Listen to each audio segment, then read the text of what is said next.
Hello, my name is Craig Rainey, and I've been in the construction industry for more than 40 years. When homeowners tell me the story of their project, oftentimes it sounds like this.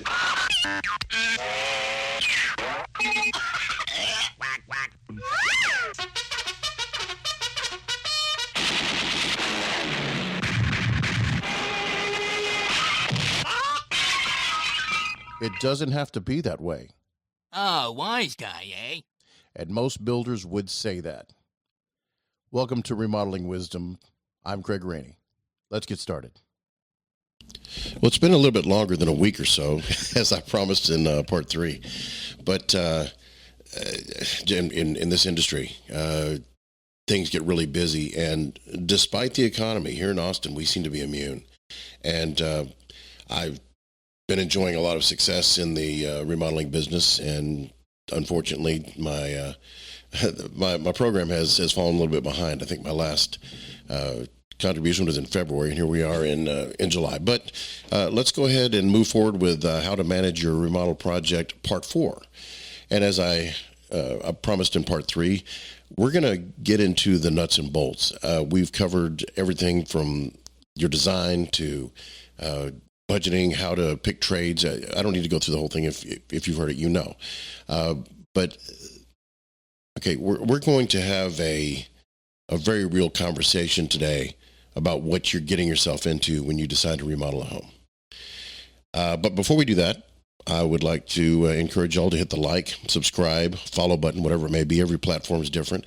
If you'd like to get a hold of me, most of these platforms do not allow you to contact me, so just email me at craig@craigrainey.com with your questions, comments, concerns, this kind of thing. And I've gotten a few, and I do apologize that it's been a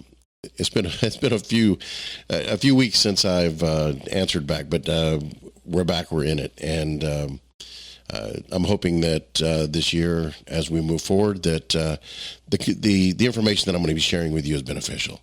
And finally, if you want to learn about all things Craig Rainey, there are things you may not know about me, I encourage you to cyberstalk me. My website is craigrainey.com, and you can anywhere that you Google, you're going to find a little bit about me. But anyway, let's move on. Let's get going. My forte as a remodeler is large scope projects. And the reason that I've shared with you my business model, and as a consultant, the reason that large scope projects is what I focus on is because that's where I have value to my clients. And I see this all the time where somebody goes, well, I need to replace the countertops in my kitchen and redo my tile backsplash. Well, there aren't so many moving parts in that you can't get your subcontractors, your trades to do that. You don't necessarily need to pay a general contractor to get that done. Now, if you're loaded, you got plenty of money, and that's one of those things you say, look, I just like to delegate this stuff. Well, that's great. It's still something that I wouldn't take on as a remodeler at my level, but there are folks that would. And believe me, there's a lot that can go wrong with countertops and tile. I promise you, have not been sitting on my hands since we spoke last. One of the problems that I ran into with a countertop is a job I just did, had an island and it had a cool little angle, 2 angles on it, 22.5 degrees, so forth. And what happened is the countertop was not cut flush with the cabinets. There's a little half-inch, or actually it's 1 inch to about 1.5 inches overhang there where it wasn't cut straight. It was installed, and these countertop people, I mean, they're really particular about their cutting their template, this kind of thing. And anyway, it was something they had to come back in, completely curtain off the kitchen and the dining room area, and cut that edge and polish it right there in place. So believe me, that it's a fairly simple thing as long as your prep is done correctly, but there's a lot of things that can go wrong as well. But that takes me directly into the type of project you're going to be running as a DIY. Everything that we've talked about in these first 3 parts of this, they apply to any project you do, from the countertops and tile all the way through a large scope project. Now, the one thing that has troubled me through this whole thing, and I try to set it aside because I'm trying to I'm trying to disseminate information and share with you information that can help you get to a certain level, a certain scope project where you can do it yourself. That being said, as I mentioned, this is hard tax right here. This is what you're going to need to know. If you're dealing with a project where you're adjusting structure, in other words, you're going to pull bearing walls out, or you're dealing with a floor above you, and you want to pull walls out, either one, whether you have the weight of the roof or the weight of your entire second floor over your construction area, that's gonna require a lot of expertise. And yes, engineers can provide you with a lot of that information, but your carpenters are the ones that are going to have to be able to execute on that. And if you spend the money on an engineer and then you get a framer who doesn't have the experience or the training or the education to pull this off, you're going to find that it could be catastrophic results. And I'll give you an example. I was doing a project with let me tell you how I got the project. I had a realtor who bought this house, and he knew me, and I've helped him do some flippers and this kind of thing. And so he, that's flip houses. But anyway, so he called me. He says, Craig, I'm concerned. I'm not sure that things are going the way they should. And I was wondering if you might come over and have a look. Just, it's a ways out. I'll buy you lunch or whatever, but I'd like for you to look at it. And he's a former client. He's a friend. So I said, yeah, I'll go over and take a look. And so when I arrived, there were 3 carpenters there. And what they were doing is they were pulling a wall out because he was expanding his living room into a dining room. And the dining room was just going to be an open concept. He didn't want any beams hanging down or anything else. And anyway, so these 3 guys were pulling this wall out, and it was it was 1 story on one side, 2 story on the other. And where it turns into 2 story, they were pulling a lower wall out, and there was nothing put in there temporarily to hold that weight while they did it.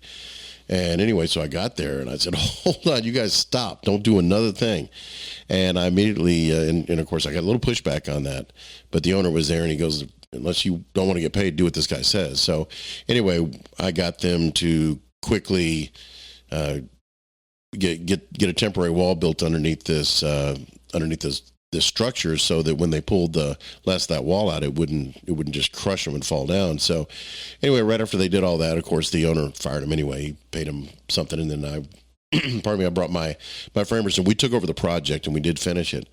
But like I said, it was engineered. He had engineered drawings. This is how it was supposed to be done. He hired these guys who they were probably the cheapest. Realtors tend to do that. Sorry, realtors. They tend, when they're doing a flipper or they're doing any kind of work, they find the cheapest people because they don't want to pay anything for it. And things like this happen. But anyway, so we got it done and it was successful.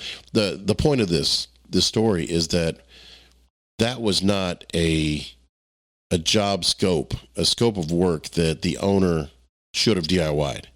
He should have gone out and gotten somebody to manage that project for him and say, okay, these are the people we need on here. This is these are the hazards we're facing, and it's not just loss of life. It's also it's the structure, sustainability. Is a sheetrock going to crack as soon as as soon as it's taped and floated, or is it going to last? There are a lot of moving parts that are involved in a job scope like this. So going back to the scope of work that you should take on as a DIY, I would say this: anything that is going to involve structure. In other words, you get into what's defined in the industry as a large scope project, a lot of moving parts. I keep saying moving parts, and I do apologize. I'm trying to be as delicate as I can about this, because I see a lot of things go wrong. I spend a lot of time going out to jobs and salvaging the project from where it is and to bring it to completion. And a lot of times we have to go back and reframe things. 40-ton jacks are involved. There's a lot of stuff that we have to do to rectify the mistakes that were made. So as a DIY, I would say that if you're going to replace finishes, let's say new cabinets, paint countertops, you're going to rip some sheetrock out, put a door in, this kind of thing, into a wall. Those are safe for you to do. You can count on your artisans to give you some guidance on that. But again, as I talked about, cardinal rule number 1, do not let them manage your project, because once they figure out that you don't know what you're doing, they will take advantage. It's just nature of the beast. It's what they do. But let's say, for instance, that you do have a large scale project and you decide you want to do it yourself. Okay. This is my advice to you. My advice to you is to talk in great depth to the trades that you're interviewing. Ask them questions like, well, how would you do this? I've got several framers that I've talked to about this. What is your idea? How would you get this done? And see what they say. And when you're interviewing your subcontractors, a lot of times they'll give you different answers. Sometimes they'll give you the same answer. If you get the same answer, that's probably it. But I have also found that I've gone into projects where the homeowner did talk to their subs and their trades, and said, no, I said, that's not the way you do it at all. I've been doing windows for years and years, and I'm a window dealer for an old line Texas window company, and we do top end replacement windows. And I had a remodel project that we were on, and so I install my replacement windows behind brick. So if it's a brick or masonry house, I don't want to bore you with the details, but I will install my windows behind the brick, and then what I do is I mortar the seal between the window and the brick and this kind of thing. So it's a little more technical than what most window replacement companies do, but I feel like it's the only way to make it work to where you don't have a caulk joint that is creating a seal. You never want a seal made with a caulk joint, and we've talked about this in other episodes. But so with this owner, he had never heard of what I was doing. He was very controlling. He wanted to, he wanted details in everything we did. He wanted to know exactly how we pulled things off and how we did stuff. And I I gave him some information, but I said, look, I don't have time to train you up in the remodeling business. I really don't. I'm not being paid for that. It's not something I'm willing to do. And anyway, so he brought some window installers in, and they said, man, that's not the way it's done. And, this guy's messing up, and you can't do that, and blah, blah, blah, blah, blah, and went through the whole thing. And anyway, so the owner contacted me, and he says, look, man, we got to talk about this because I've got some pros in, and they told me that's not the way you do it. And I said, okay. So we met, and I said, so how are they telling you that they do it? He says, well, what they do is they sawzall that window out there, and then they slide that window in, and then they caulk around it, and they make sure that they adjust the trim on the inside, everything. I said, okay, completely wrong. But these guys are pros. I said, and I'm not. So what I'm saying is when you're talking to your trades, you got to be careful because there's a lot of erroneous information out there. When I was younger in my 20s, there was a lot of skill involved in being an artisan. You didn't just walk into the industry and pick up nail bags and start, running your own company or going out and talking to homeowners and doing your own handyman service. There was no internet or anything, so you couldn't really just advertise and people call you. So you had to work your way in, and that first impression a lot of times was enough for homeowners to go, nope, not interested, thanks a lot. Now there's so many people in the industry, and with almost no knowledge, so you're going to get erroneous information. So if you're doing a large scope project, like I said, if you're going to do it, and I don't recommend that you do, but if you're going to do a large scope project, you need to talk to these trades and say, okay, so, I'm just curious, how would you do it? And just consider this an interview. I'd like to know your ideas because I've got a really good idea how I want to get it done, and I want to see what you think. And then see what they say. And in that case, you might want to interview 2 or 3. If you want to have some remodeling companies come out, usually they're salespeople, but a lot of times they can give you some information on how they would do it. And, so anyway, there's a lot to it, but you're going to have to rely some on, if not a lot, on those industry professionals who have that technical knowledge. And that is the pitfall of a large scale project, because according to some people that I've heard them say, they said, well, there's different ways to do it, but that's the Craig Rainey way. And I said, well, no, the Craig Rainey way is the way. This is according to the engineers and the tons of training that I've had. OJT, I've worked with every different kind of builder and framer and everything else. I've attended classes. I've talked to engineers. I still do. I've studied span tables. I've read books about construction. I've really immersed myself in it, and there's some that I accept, some that I don't. But I found that the way that I do it works best. And again, I don't have an independent thought in my head. Everything I know, I've learned from someone else. So, it's going to depend on how good your artisans are, whether you can trust them. It's going to depend upon whether they are correct in what they're doing. It's going to depend on whether they can read engineering schematics so they know what to build. But it's not just building it. Like I said, those other guys on that house with the realtor, they were building to the engineer specs, but they didn't support the structure as they were doing the demo. And unfortunately, the engineer specs are not an instruction manual on how to pull a bearing wall and replace it. That's dependent upon the artisan's skill. Anyway, so you're going to have to limit the scope of work that you're willing to do, because there are hazards to it. And of course, as in with motorcycle riding, if you ever take a motorcycle course, they'll say, well, how much risk are you willing to accept? And if you're willing to accept the risk that you could catastrophically damage your house, personnel, or the value of the house, or if you're willing to do that, then understand there are inherent risks that go with that. So I would say this: limit the scope of work that you're doing. Okay, enough of the soapbox. Let's move on.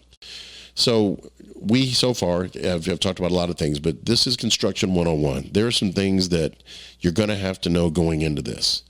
And let's start with the demo. Okay, we talked about a little bit about it before, but demo could take. You could demo through the whole project, because you're going to demolish certain parts of the project as you need to. Let's say that you are doing a room addition outside. Well, you don't want to demo that outside wall until you've got that room addition built and air conditioned. Then you can demo that outside wall, and then at that point, you don't have rain and varmints and ne'er-do-wells coming into your house, so the demo is going to go on throughout. And so you're going to need to know that, well, demo as little as you can. One of my clients today, I was talking to her, and she said, well, why didn't you just demo all the sheetrock out of the house instead of, now that the electrician and the plumber are gone, you've got these holes all over the place. And, from what you're telling me, your guy's going to have to, demo some more sheetrock. And I said, yeah, that's true. But in the industry, what I try to do is I demo as little as I need to as I go. In the case of sheetrock, in this house, we pretty much nothing. We rewired the entire house. We brought a new 200 amp service. We put in a sub panel. We rewired everything. It was it is a complete rewire. So in that case, we kept a lot of the sheetrock in place. I don't want to go into the details of it. There was a few other things we had to do. We found out for some reason when this house was built, there were no anchor bolts, and there were no concrete nails. Nothing. These bottom plates were not nailed to the foundation. They weren't fastened at all. So we went in and we installed redhead anchors throughout the whole thing, every 5 feet per code. I mean, we took care of it. But so the point I'm making is we have 2 feet of sheetrock that's missing at the bottom of every wall, every exterior wall in the house, because we replaced installed all of those anchors. Hopefully you don't run into that. But in the case of the sheetrock, what we did is we found, for instance, on one wall, we had probably 6 holes, different parts in it, where the electrician went through and pulled wire through, and then had to pull out an old box and put a new one where it went to, where it's supposed to go to, new switches, this kind of thing. So they cut to move those switches up or down. We went with, let's say we had a 2 gang box. We needed a 3 or 4. So we had to make the hole bigger and move it up there. There's some things we had to do. So she was saying, well, why didn't you just take all the sheetrock off and redo it? And I told her this. I said, well, because I'll give you an example. Like in your bedroom, she has a bedroom there. And I said, you notice the ceiling. We didn't have to do anything to it. We put in some, I have a fondness for these 4-inch LED trim discs, and we put those in from above, but those are J boxes. We were able to cut the exact 4-inch J box hole, and then, so it worked out. So we don't have to, that saved us probably $2,500 in sheetrock work. And, tape float texture and everything else. This wall over here, we didn't have to do any electrical in it, and so we didn't have to replace that. And the one where we did have a box, we pulled it out. We can do a quick patch on that because it's not going to show. So that saved $1,500. So it's about spending money where you have to. If we completely gutted that house and got rid of all the sheetrock, well, that's a lot of expense to, first off, to demo it all out, haul it off, and then to come back and re-sheetrock the whole thing, tape, float, texture. It's a lot more work. We probably saved, I'm guessing, somewhere in the neighborhood on this project, probably $6,000-$7,000 in sheetrock work by not demoing all the sheetrock. But again, we had to demo it later after the electrician was done, the stuff that we need to demo additionally.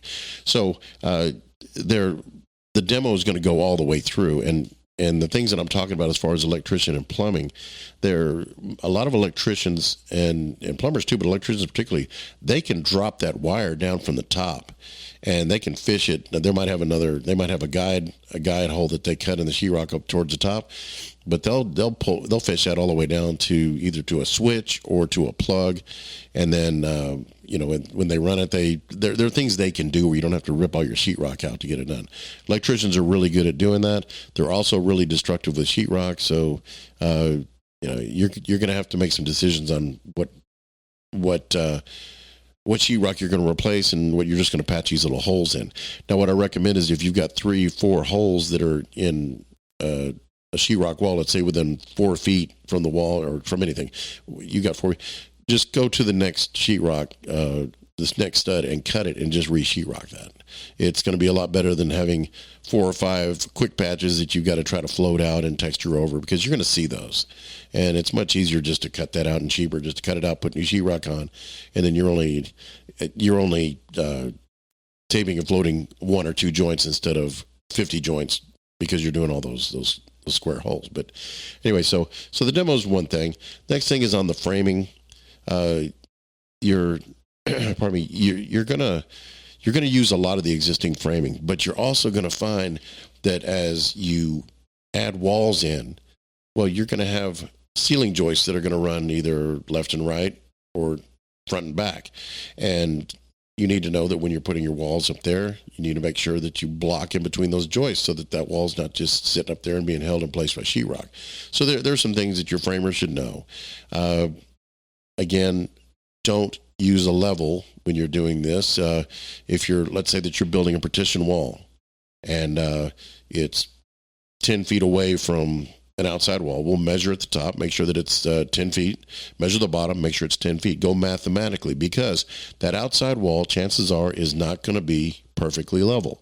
So if you make your partition wall perfectly level, if you've got 3/4 or ½ inch or an inch worth of difference in plumb between those two, it's going to show, especially when you go to put sheetrock or trim, or let's say that, God forbid, you got to put cabinets or a mirror in there and it's crooked. You want to make sure that you've got the same. If your outside wall is a ½ inch to the right, you want to make sure that your partition wall is too. That way everything works. Just trust me, that's the difference between plumb and level. We talked about this, and that's something your framer needs to know about. But equidistant, just always remember that. When you get down to the plumbing, there are some things that plumbers will overlook pretty often. And these are things that if you're pulling a permit, the city's going to look for it. I'm going to give you one that happens all the time. If you're going to renovate your bathroom, and let's say that you're moving the shower, or you're changing the position of the toilet, or this kind of thing, and wherever you run those drains, okay, if it's on the concrete, you're going to have to cut concrete. If it's up on top on the second floor, you're going to have to, cut open the subfloor and move things and move your drains. But the problem with the city is this: each one of these drains has a vent that goes up to the roof. You cannot have a drain roof vent more than 5 feet away from whatever it is equalizing the pressure of the drain. So if you're putting a toilet and tub in, and let's say that you moved it across the bathroom, you can't use that same vent that was on the other side of the bathroom. You're going to have to pull a vent from those drains within 5 feet of those two fixtures and run that up there instead. These are little things like that they're gonna overlook. A lot of times you need to make sure with your vanities exactly where they're going to be. Your sink base, you want to make sure that plumbing comes directly out of the middle. I had one where it was a little off-centered, and it didn't work that well. We had to modify the cabinet, and if you were to open up, it looks kind of weird that it doesn't come through. So make sure that you've got that marked prominently. They're not your plumbers. Even if you've got a set of blueprints, particularly if you got a set of blueprints with dimensions on it, those dimensions, whenever the architect or the designer puts this together, they make those measurements in the field, and a lot of times they'll be as much as 2 inches off. It just happens. And so you need to make sure that you confirm field measurements that you know if you've got a 24-inch sink base and you've got a 16-inch drawer base in the middle and a sink base, you got two sinks. You need to make sure that plumbing comes out exactly in the middle of both of those cabinets, or really close, within an inch, because otherwise it could create a problem. Little things like that. Your plumbers, you've got to make sure that you know where things go and mark where they're going to go, because your plumbers, electricians, and HVAC guys, they don't really follow blueprints that much. It seems like a generalization, but a lot of times they'll put it where it makes sense. They might your plumbing, they might attach it to the nearest stud. So you know that with showers, if you want to make sure that your valve is in the middle of the shower, it's going to get not off to one side or the other. Speaking of that, your plumbers and electricians are not the best carpenters, so when they put that block in there to hold that valve, make sure that that's securely fastened. Make sure that they actually nailed or screwed that in a place where, and check it to make sure that it's solid. A lot of times those valves will come loose, and you'll hear a rattle sometimes when the water goes on it. That's because of that. So anyway, I'm being very specific on this. There's so much to it. There's so much to a remodel that these are some of the bigger things that I look for. Another thing is this: I have a lot of homeowners that want to lay their own tile or their own flooring. There are techniques to both that are not taught in a Home Depot seminar. They're things that you're not going to get on a YouTube video, because the minutia and the little things are the things that aren't ever covered. It's kind of like I was talking about with my swimming pool. Nobody told me that the epoxy resin was going to set up as faster than I could apply it. Well, stupid me, anyway, I learned it. But the same thing with if you're putting down flooring. If it's, laminate, I call everything laminate that's going to go over something, but, whether it's luxury vinyl or whatever it may be, glue down, snap together, it doesn't make any difference. You have to make sure that you use a leveler, and you're not going to just level in one spot.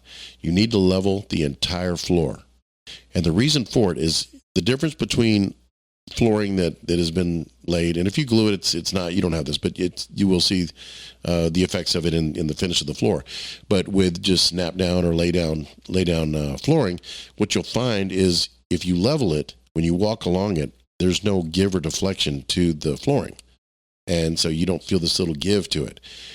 If you haven't done that, then you'll find that you feel give to your flooring, and those joints near that will start to open because of it. And that's just one of the little things that we look at. Another thing is if you're doing tile backsplash on your cabinets, make sure that you put hardy backer back there, some type of concrete board. You don't want to put tile over sheetrock. It never works. It's not supposed to work. It's just bad. Sheetrock will rot behind there. Same thing with your showers. Make sure that you use hardy backer on there. I like to go all the way to the ceiling, by the way. I try not to have any sheetrock. The ceiling's fine, but I try not to have any sheetrock on the walls. I try to go straight up with my hardy backer all the way up. And if you don't bring the tile all the way up, that's fine. You can tape, float, and texture that hardy backer. You just want to make sure that sheetrock's going to rot if it gets wet. You want to make sure even the green moisture barrier sheetrock, it will still rot. So you want to make sure that you use the right material for that. Another thing is a lot of people will start their tile from left to right or right to left. Typically you start in the center. It depends on the type of tile you have, but typically that's what you do, and you want to make sure that you've got you want to make sure your thin set is flat. You want to make sure that tile lays properly and that you use the proper spacers and this kind of thing. There's a lot to it. Your tile guys, take a look at what they've done in the past. Say, look, I'd like to look at some of your work, and you'll be able to tell the quality. You can see that. And so with painters, we talked about this a little bit. Make sure that they don't use paint that's got primer mixed in. You want to make sure that you primer before you paint. And we've covered that, so that's straight up pretty easy to remember. What am I forgetting? There's something major that I've got to tell you about. It's probably going to make sure your house will fall down if I don't tell you. I'm kidding. But the running the day-to-day on your project, what comes first? What do you do first? And we talked about demo. So typically when the order of your project is you get there, and of course when you make sure you have drawings, you want to have the pre-construction meeting with your demo and your framers, usually is what I try to do, because they're the ones handling structure. The others come later, and it's pretty self-explanatory. If you're demoed out and framed and everything's sheetrock, they know. So anyway, once your demo guys, you want to broom clean, make sure everything's out of the way. It keeps you in a safe environment for you and the workman. But anyway, so demo, haul off. I usually don't leave a dumpster there the entire job. I will leave it there during demo, and then once that's done, I have that thing hauled off. I don't need people throwing their trash in it. I like my clients to park their car back in the driveway. It's most of my trades and my contracts that I have with them, I have a $350 fine that I charge them if they don't broom clean all their materials. So my electricians, all that Romex, the wire, all the J boxes, in fact, the demo that they do when they demo out the electrical, they got to haul that away. That's part of what I do. So, keep a good clean work environment. Next thing is order all of your finishes. Order all your cabinets, order all your tile, your flooring, your doors. You need to order all this stuff up front. Make sure that you got it.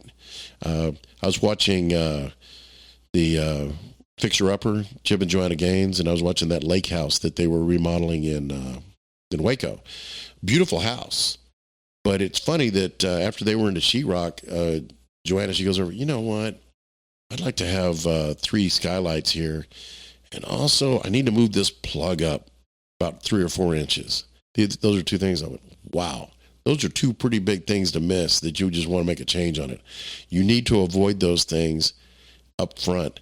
If you're going to throw skylights in, these solar tubes or anything else, they are technical to install. And there's a lot to them. And there's framing involved. There is a lot of times there's electrical. It just depends on what you have to do. I mean, in fact, you might have to move electrical and HVAC to get those in there. So it's important that you get them. That wire that she wants to move that plug up, well, hopefully the electrical comes from the top down because she's going to raise it. If you raise it 4 inches and there's not enough wire sticking out of there to keep that circuit where it is, your electrician's going to have to rerun wire from the sub panel or the switch, wherever it may be. It may be the switch. Well, no, it's a plug, so it's not going to be a switch. From the sub panel all the way over, or from another, they're going to have to run a new run of wire, is what I'm trying to say. It could be as little as from another plug over, but they already had sheetrock. How he's going to get to it to get that done. Or your electrician's going to have to run it from the sub panel all the way out. So that's a pretty expensive little 4-inch move in most cases. So anyway, the little things like that, you want to make sure that that you've got your final plans that you want to do. So anyways, from demo, you're going to go to your framing, and at the framing, you're going to just frame according to the technical drawings, this kind of thing. Then once you're finished with that, then your trades are going to come in. I recommend that you start with the trades that are installing the hard infrastructure to the softest. And then what I do is this: I start with my plumber, PVC pipes, PEX, copper, whatever it may be. They go in first. After they're done, then I run my HVAC, because the ducts and that kind of thing, those are next.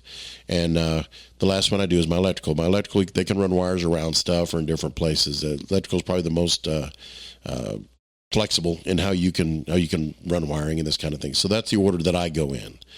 And sometimes people, I run into a lot of people that say, well, can't the electrician and the plumber and the HVAC guy work together at the same time? They typically don't play well together. They want the whole house to themselves. They tend to lay their tools out, and they'll step all over each other. So in your process, make sure that you plan out that you're in that order: plumber, HVAC, electrical. You make sure those folks are in the house alone at that time. Your electrician, if you're going to need to install Cat 5, Cat 6, or you've got some speaker wire you want to, although everybody's cordless now, but there's still people that do it. I've just installed a landline telephone in a job I'm doing. So make sure that your electrician's aware of that, because those are things that they will not normally do.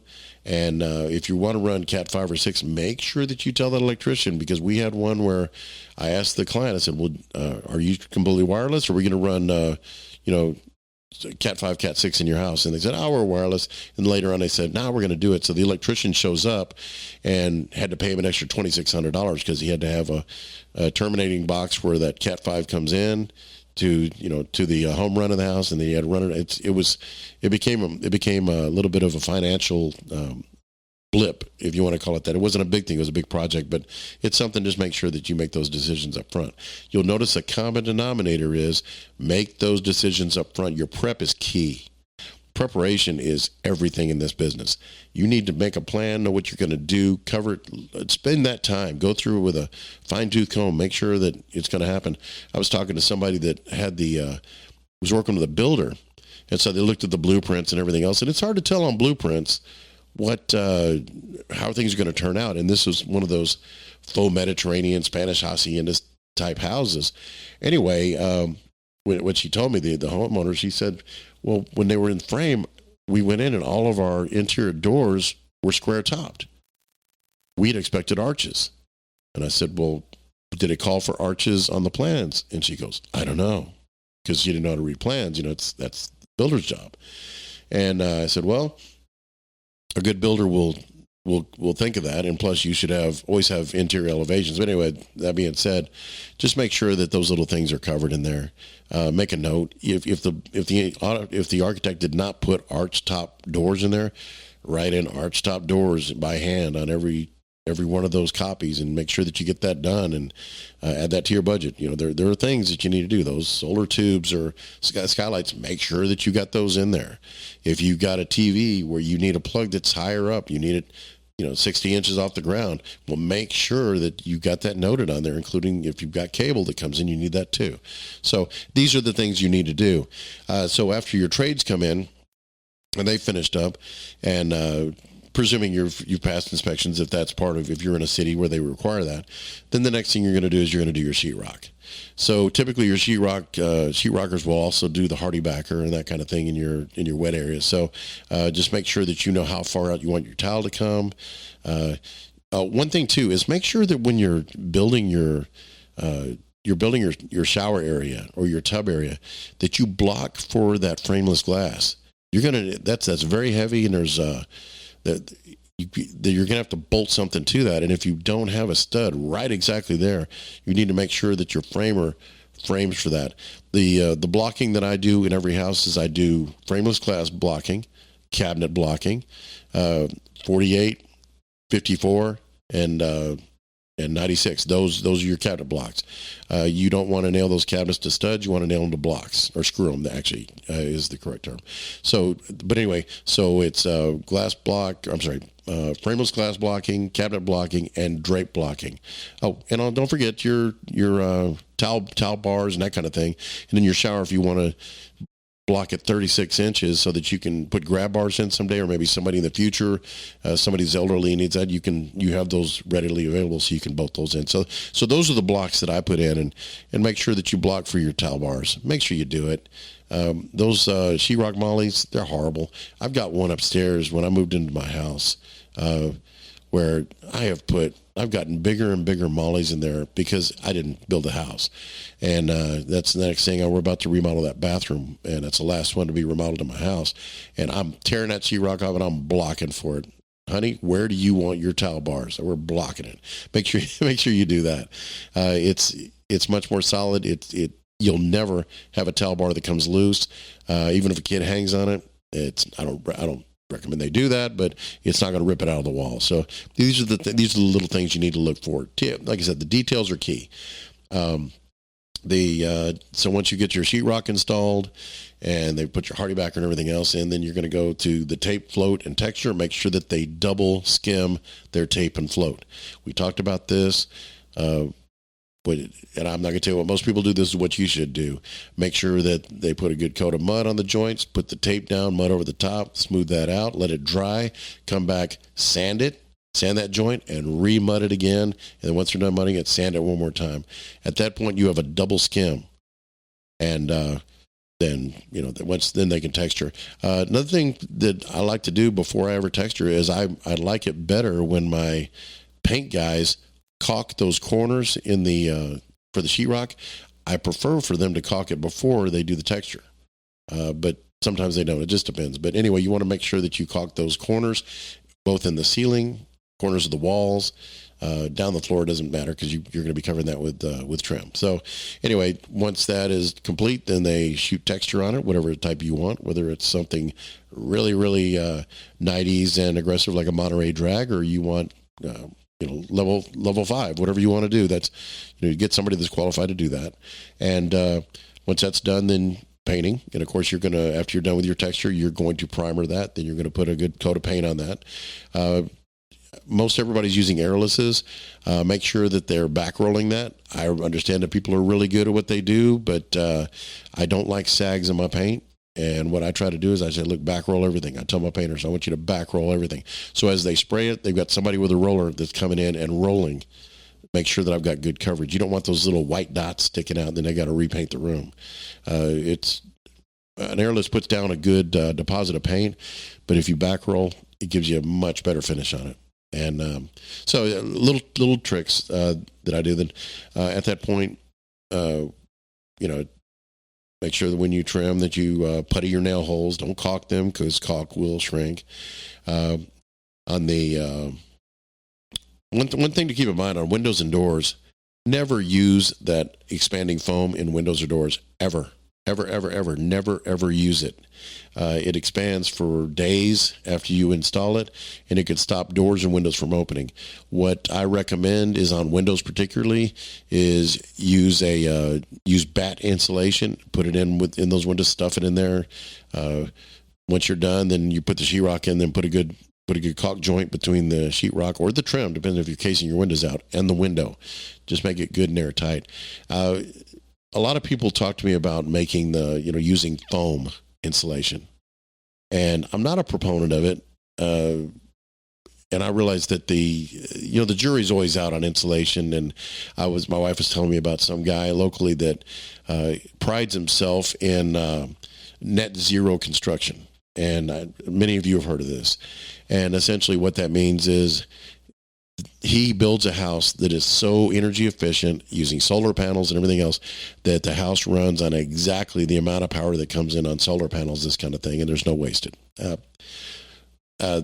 That's buckus, because it doesn't work. I could more easily turn my Ford F-150 4x4 into a tugboat than to make a conventionally built house airtight. You just can't do it.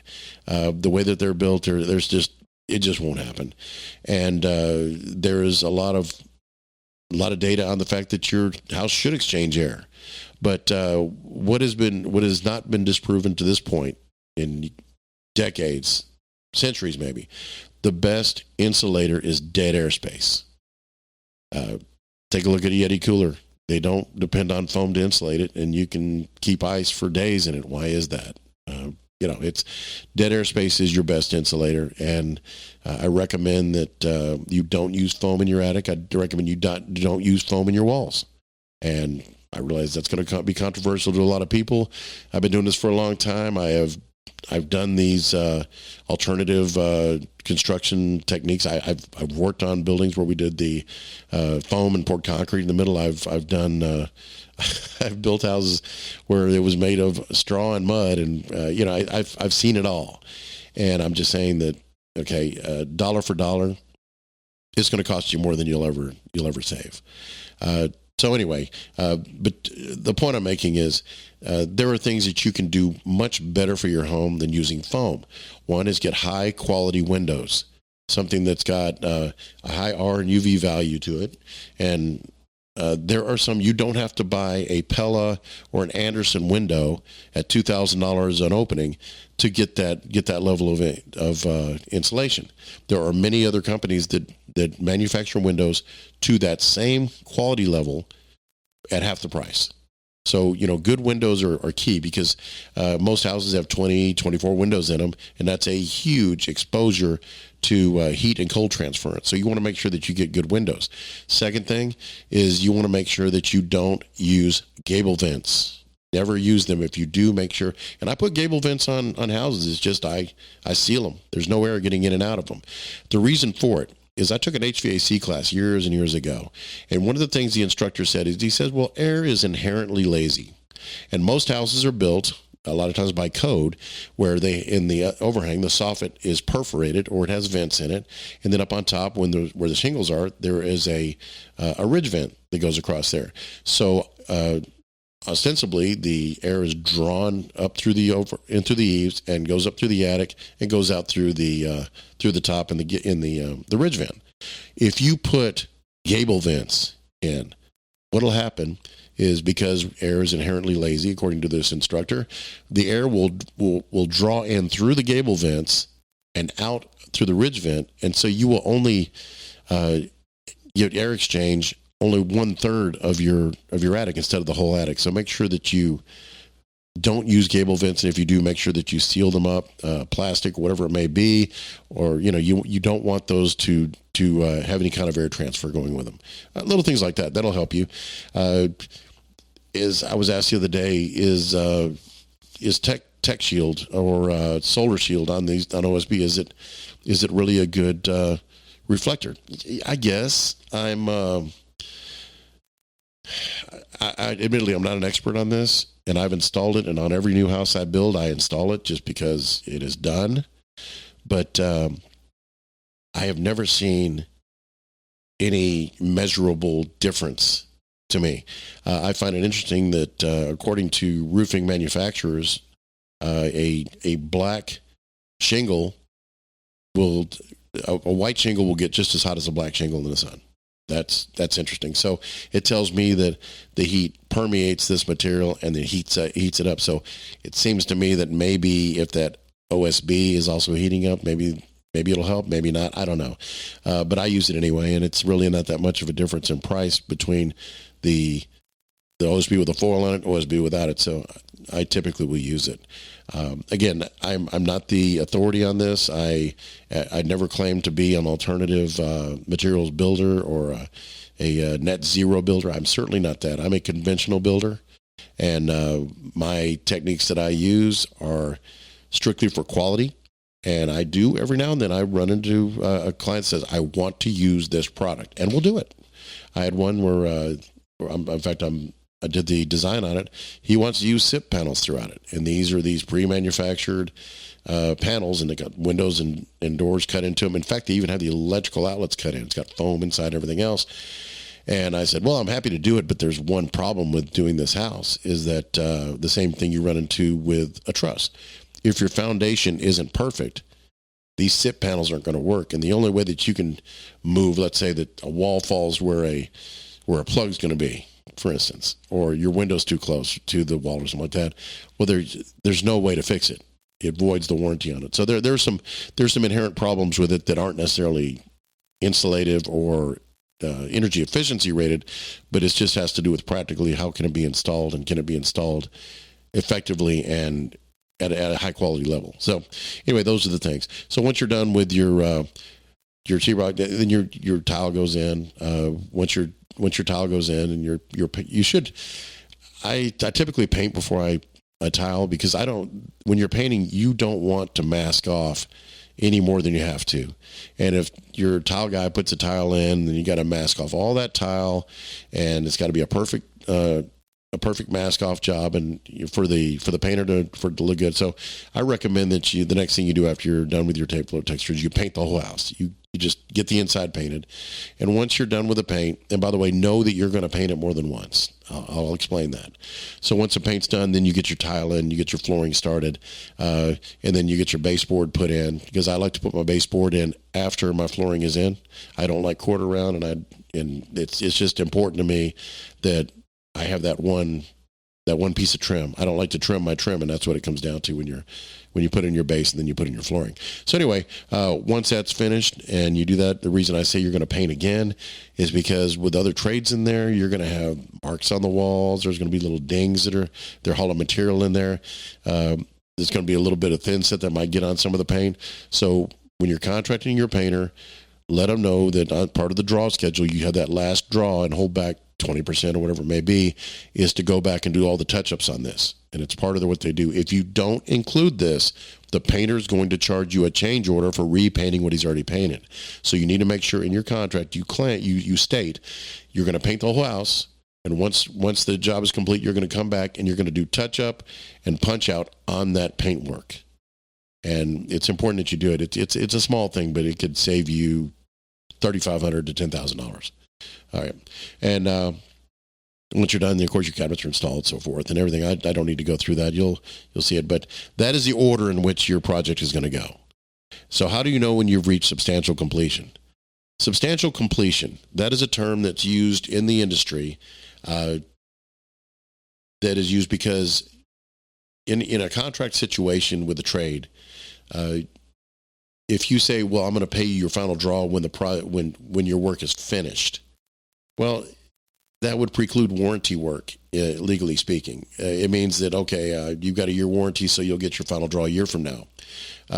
Substantial completion means to, at this point, based on what we can see by reasonable inspection and observation and just going through it, that you have completed your contract with us. At that point, you pay them their final draw. That is the term substantial completion. That doesn't mean that they're finished as far as warranty. Let's say your tile, I had glass tile put on my backsplash, and one of them started to crack. It was just under pressure, I guess, and it started to crack. So, but I did pay my tile guy to substantial completion, but I got a relationship with him, and he came back out, and I had him replace that piece of tile. No big deal. He took care of it. It did cost me a bag of grout because I didn't have that colored grout anymore, so I had to buy a $30 bag of grout for one tile. So, how long do you keep grout? It's so the repair did cost me $30, but that's not the issue. The issue is you want to make sure that when you reach substantial completion, which means that your trades have, it looks like everything you can see, they are complete with their work. That is when you're ready. Your substantial completion for the project is when you're ready to move in. At that point, you go, okay, everything's working. This is a habitable project, and we've reached substantial completion. There may still be a little piece of trim that needs to be replaced, or you may not have all your cabinet pulls on. Whatever, it depends on if you're doing that yourself. Whatever it may be, you'll determine that. But once you have substantial completion, at that point you move all your stuff in, and just allow a little bit of budget for tweaks.